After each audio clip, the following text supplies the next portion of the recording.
Welcome to Needham School Spotlight. I'm Dan Gutekanst, Superintendent of Schools. I'd like to first of all talk about what Courageous Conversations on Race is all about. And Trixie, I wonder if you could share for us, what is CCOR? What's it all about?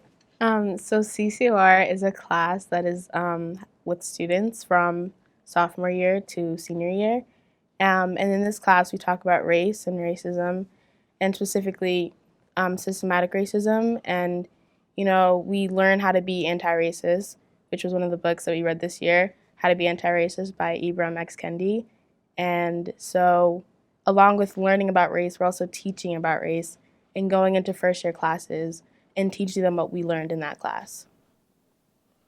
So how many students are involved in the class overall, or about?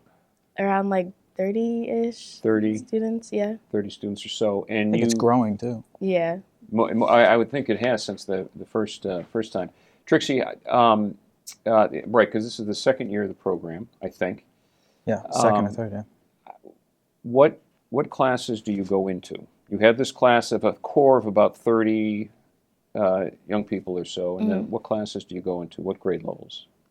Well, there isn't really grade levels. It's just everyone does the same work, regardless of, if you've taken the class the second time or if it's your first time taking the class. Okay. Now, last year, I recall, students were in work with students in science classes. And is that model happening this year? Yeah, this year we changed it to being English classes because we found that in English we do talk about these topics a lot. So if we're also bringing that into these English classrooms, we know that it's a safe place so that students come in and feel comfortable and have these conversations. So, Aiden, is this program is really students, leading students through these conversations? Correct. So essentially we break it up kind of into trimesters and what the course actually does. So the first trimester is a lot of the 35 students, learning how to have these conversations. We work closely with the facilitators, having discussions in class based around current events or what's just happening, how we feel in the building. And then the second trimester, we work towards putting together a presentation.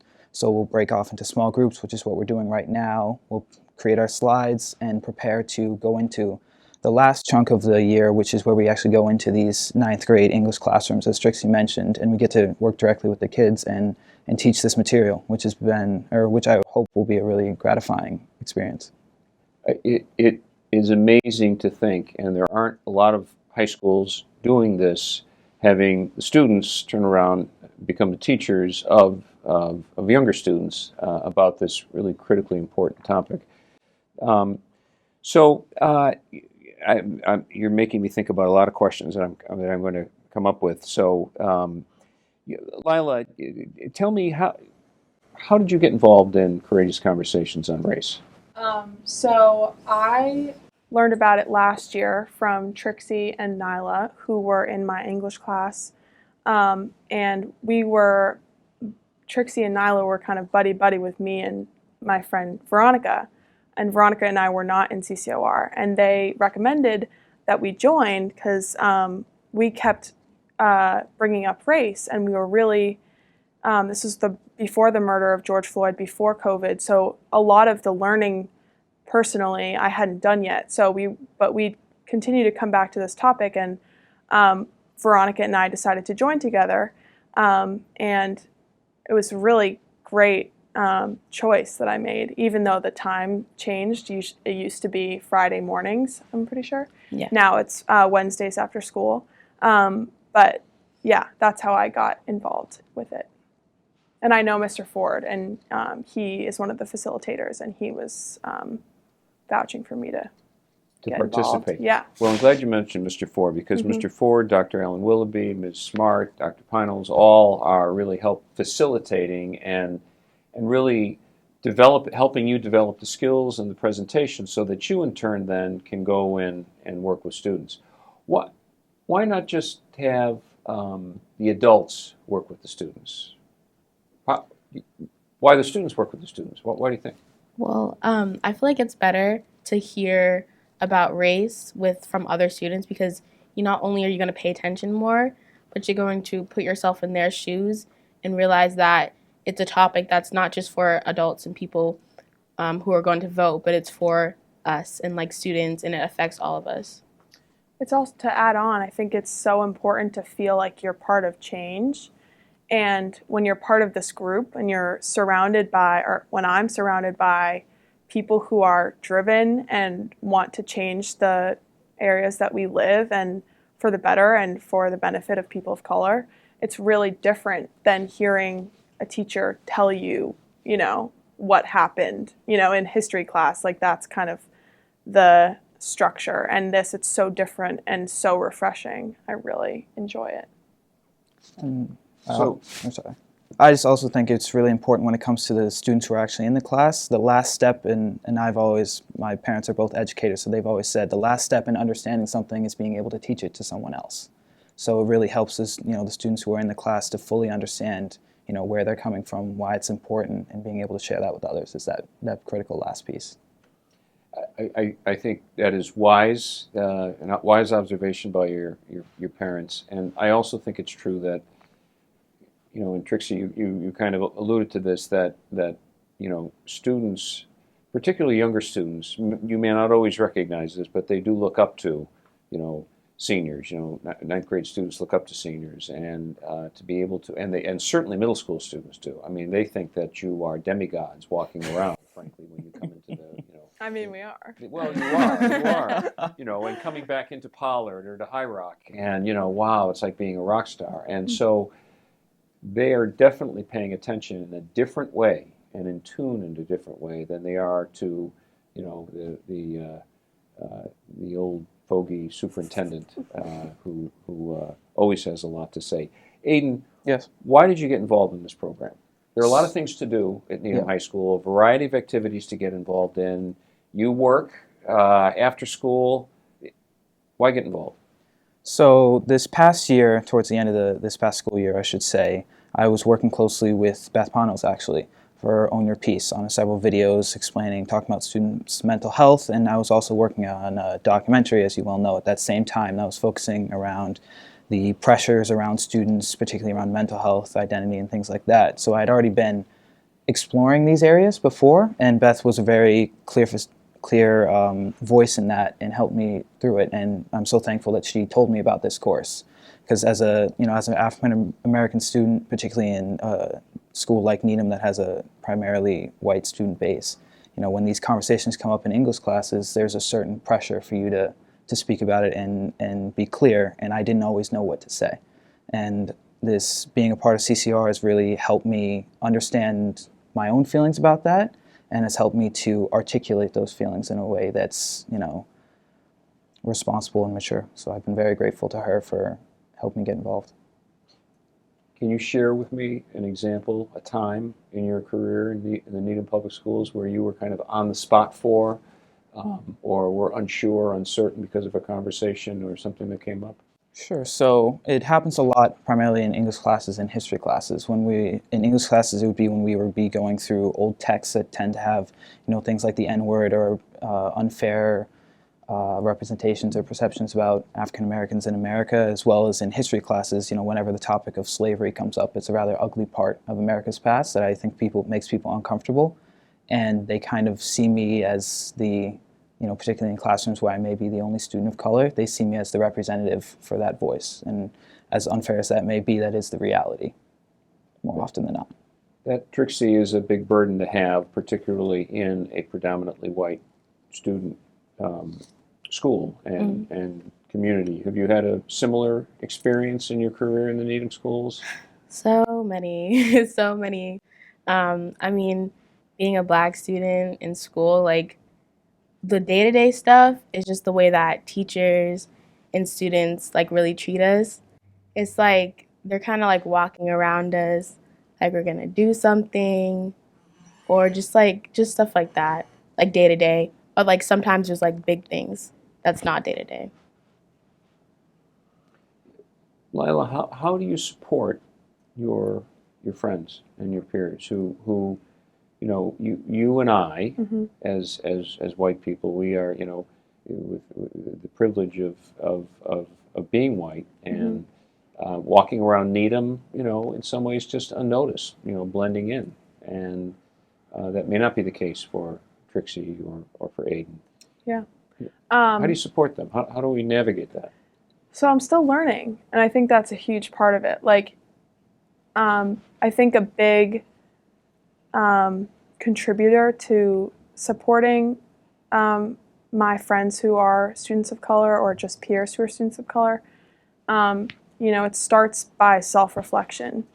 And that happened for me this past year. And so I had a lot of self-reflection, and then that kind of turned into action, and that turned into learning about the Black experience in America. I'm taking African American studies, and that has been really important to me in learning about the history, but then also to be involved in this program where I'm creating relationships inevitably with people of color who are in the class, and the conversations that we're having are a lot of it is based on race. So those conversations become a lot more comfortable.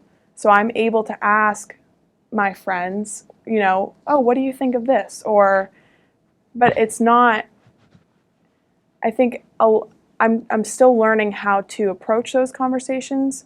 And I've gotten a lot of grace from from my friends of color, and just friends in general who are included in these conversations. What has the student reaction been to this program? And the students either that you're interacting with. I know you're just about to begin, meeting with ninth graders, but you did this last year. What overall is student reaction? I think it's a mixed bag in a lot of cases. You have students, students of color as well as students who are white students who are allies to this and understand the struggles that come with being a student of color and having these conversations on race. They're more than welcome to kind of jump in and have the conversations and talk. They may be a little uncomfortable at first, as everyone is, because they're difficult topics, but they jump in. And on the other end of the spectrum, you have students who feel that this recent push to bring race into the conversation, identity, and things like that at Needham High feel like it's being shoved down their throat to a certain point. And there are students who have expressed that feeling, and it's difficult, not only as a student of color, but as somebody who's been a part of this course, to kind of fully understand that and understand where they're coming from, like kind of understand how they may not put the same degree of importance to it. And that makes it then difficult to go into these classrooms, and then you run that risk of what if somebody disagrees with what you're saying. So when it comes to the overall student response to this, it's much like America. It's all over the place. It's a mixed bag? It is. Yeah. Trixie, what do you think? I mean, how students reacted when you've been involved? Well, last year, some students were kind of resistant to learning about race, and some of them didn't care at all while we were there, but some of them really liked the course and liked what we taught them, and even joined the next year to be a sophomore in the class. And when we looked at we did a survey at the end to see how much they learned and what they learned from the class and if they liked it. And we had a lot of good reactions, and some of them did retain the information and start to think about race more. But especially this year, I think it's going to be a different outcome, because since the summer and since George Floyd's death, everyone has been thinking about Black Lives Matter and thinking about race and thinking about their place, in the political climate and stuff. And this year, I feel like the information is going to be retained even more, because it is very out front. And compared to last year, people didn't really have a reason to think about race at that time. Didn't seem like it. Yeah. And the reality is this program started before the unrest of last summer and George Floyd's death. This was well underway. Did that, Lila, from what you can understand, did that spark something in white students and students of color? What happened? I definitely, just speaking from my own experience, that definitely changed everything.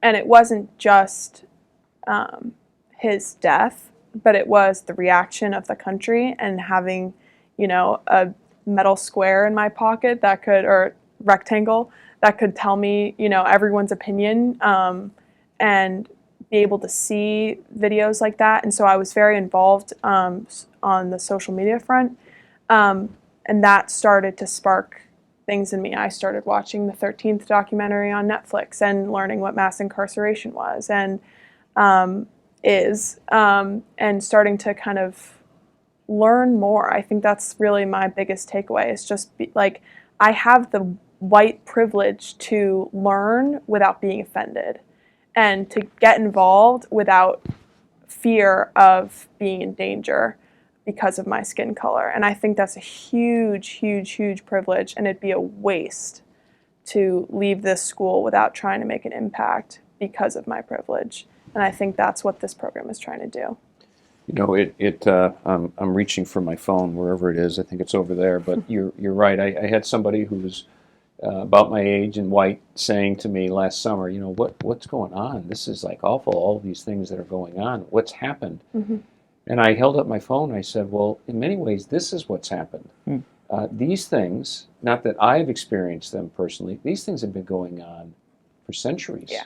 But now, folks can capture some of this violence to people of color, to Black Americans on their phone and share it. And it is, in a way, really it's emphasized and highlighted what actually has been going on.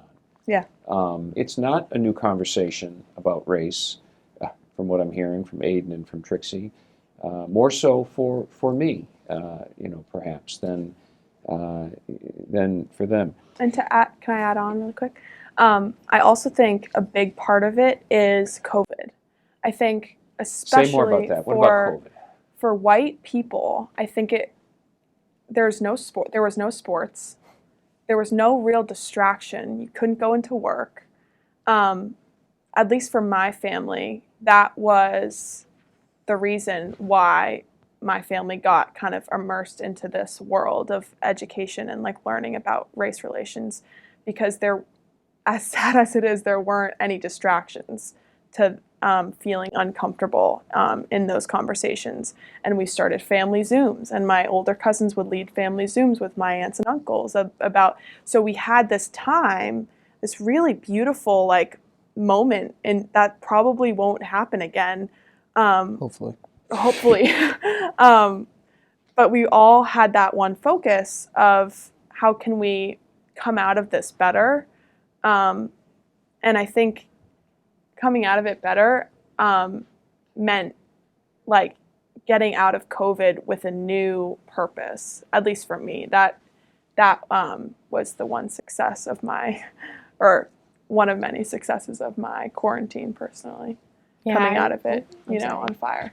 Go. I really agree, because you couldn't look away. Even if I'd go online and I wasn't even looking for Black Lives Matter tags or whatever, I would see it. And I'm not complaining. Obviously, it's good that it's getting coverage and it's getting out there. But I was so stressed during that time, because not only was I thinking about COVID, I was thinking about going outside and potentially being shot, or even something, being hate crime, going out into public. So seeing it everywhere was kind of disparaging for a Black person to see that all the time, and seeing images of George Floyd on the floor dead over and over and over again. It's a lot. But it was good in a sense, because, we educated each other. We posted about Black Lives Matter. We posted about, other deaths connected to police violence. And it really spread the message of BLM and just educated everyone. And the march. Yeah. I mean, that was a huge part for me, too. That was powerful. Oh, so powerful. To be, especially relating to COVID, having that was incredible, and to start, that fire, to be in that area with all these people who had a different experience. I think that was incredible. Yeah. I feel like that moment was really important for me, because I've been doing this work for a while, but I haven't gotten to the point for me to be I'm making change right now. And I feel being there at that march kind of made me feel a little hopeful, because I saw how many people were there, and I thought there was going to be no one from Needham that was going to show up to that march. but it was a success. And honestly, I didn't really see it going that way, but it did. So Is courageous conversations on race making a difference, Aiden? Yes, I will say that it absolutely is making a difference. I don't think it won't be as rapid as we may hope, but I think that in years to come you'll see more and more students kind of enroll in this course, see the value that's coming, and that will spread to other students. And as we refine the curriculum more and more and more and get used to having these conversations, we make the facilitators are more comfortable. You now have, in 3 years from now, you'll have students who were the ninth grade students who got the first lessons will now be teaching them. So I think when you start to see those students come up and that generation really start to teach these, that's when you'll see the most change to me. And I think that this is all going to snowball eventually, and I'm just glad that I was able to make that first push or be a part of that. Well, the three of you and your peers and classmates are leaders in this. One thing that I hope is another hopeful sign is that we have begun at the elementary level a program on racial literacy beginning in kindergarten, and I'm excited about that because perhaps students will start coming through the system, and by the time they get to the high school, they will they'll have more foundational skills and awareness that students may not have right now. I love that you couldn't look away. I mean, that's a there are some folks, students of color, African Americans who really can't look away, who can't, this is the lived experience where I have an opportunity, or Lila has an opportunity to kind of walk away from it, or participate in a book club, but not have the lived experience. So it's important for us to be engaged in dialogue and experience. I want to, in the few minutes we have, I want to understand these two concepts, and I want to see what you can teach me, because I think I get it, but I'm not sure I do entirely. I want to say that I am not racist. I want to believe that as I'm a 62-year-old white man, and I like to think that I am not racist. But then I hear that, well, that isn't sufficient, that you must be anti-racist. Mm-hmm. And I think folks that I've interacted with say, well, it's the same thing, isn't it? Isn't it the same thing? So I want to ask you, tell me and tell our audience, what do we mean when someone is actively anti-racist? well, I feel like being anti-racist really starts with people taking accountability for themselves and, saying, I did do this in the past and I did act like this in the past and I need to change. Because when we start to think about, what makes us all, what is the problem with saying I'm not racist? We think about people who say that but not take action, people who say that but don't speak up for people of color, or don't even care about people of color, or people who say that I don't see color, which is an issue in itself. But when you're being anti-racist, you're being the opposite of all those things. You're being active in the movements, you're sticking up for people of color, you're thinking about yourself and reflecting 24/7 about things that you've done and the way that you're thinking. And being anti-racist really starts with rewiring your brain, because we all have biases and we all have times in our lives where we've done questionable things regarding about race. But that's just where you got to start. I think it's also an understanding that the expression "I'm not racist" is basically just saying, well, I haven't done anything bad. You may not be a bad thing, but you're also not helping. You're not benefiting. You are a neutral force, which in and of itself is not a bad thing. But when you only have a large group of neutral forces, no change is going to happen. So being an anti-racist means that you are going beyond just not doing any harm, but you are actively taking steps to do well, whether that's in educating yourself or having conversations with somebody with a different perspective, or going as far as going out to one of the protests, really talking about it, using your platform to start inspiring some change. Those are the action steps that you have to say. That's when you can truly say, I am an anti-racist. To that point, I think it's also so important for white people who are working on anti-racist work, to not be performative about it and to not make it a show. I think with social media, like we said before, it's everywhere, and now that it almost seems like a trend, which I think is such an issue, but I think that's something that white people really need to take into consideration. Like, why are you doing this? Is this for your own benefit? Is this for someone else's benefit? What's your motive? And I think also to add on, like, I heard an analogy of a moving sidewalk and how racism is a moving sidewalk.